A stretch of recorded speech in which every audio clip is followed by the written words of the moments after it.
Hello everyone, my name is Jeffrey Porter, and today I will be talking about Shibumi, also known as elegance. Now, Shibumi from Gar Reynolds' presentation Zen describes itself as having elegant simplicity and articulating brevity with your slides. The focus is to ensure that the message is simple, yet stunning and concise, so there is no confusion on what the main point is.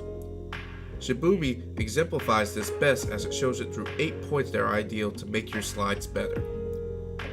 The first point is simplicity, or kanzo. Keeping your slides simple in design makes it easier to get to the point. A slide that is overcomplicated makes the viewer become misguided on what they should be paying attention to. Some key ways on making a slide simple is placing only a photo or object as the main attention of the slide, like the circle, and avoiding obnoxious transitions, kinda like these. The second point revolves around being subtle. Being subtle with your points can be helpful for topics that are difficult or very hard to speak about in society to avoid preformed bias. Just like with this photo of the mascot for Little Debbie cakes, sometimes a simple, small thing such as rewording can be beneficial for this. Here's an example. When I say I'll be doing a presentation about politics, I'll actually stop right there, as your mind instantly has its own perception of how the presentation will go, based on your experience with politics, and will not focus well on the speaker. I never got the rest of the description of the presentation just because politics was said earlier.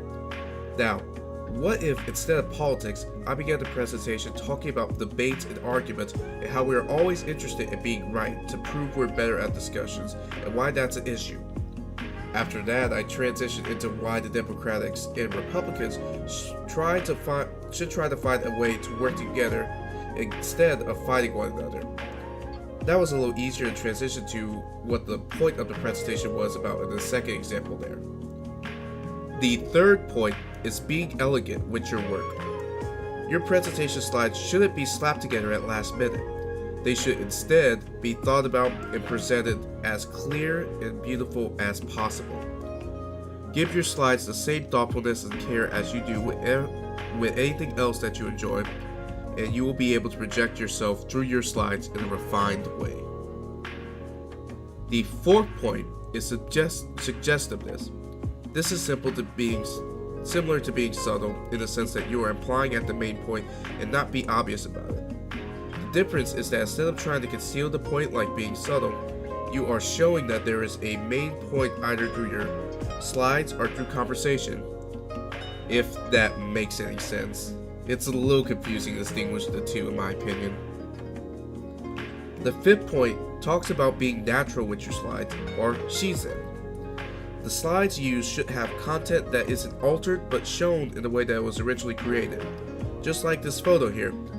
Obviously, this isn't the natural way a stop sign looks, and it may fit with someone's presentation about stopping others, but we should restrain ourselves and use content that would match better without altering it.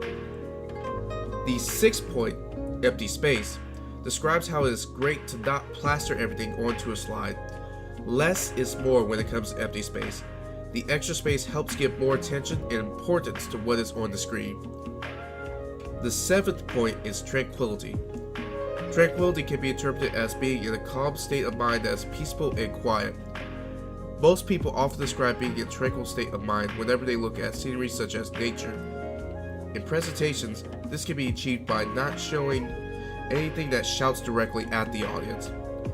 Graphics that evoke a sense of calmness makes the audience feel more relaxed and able to listen carefully.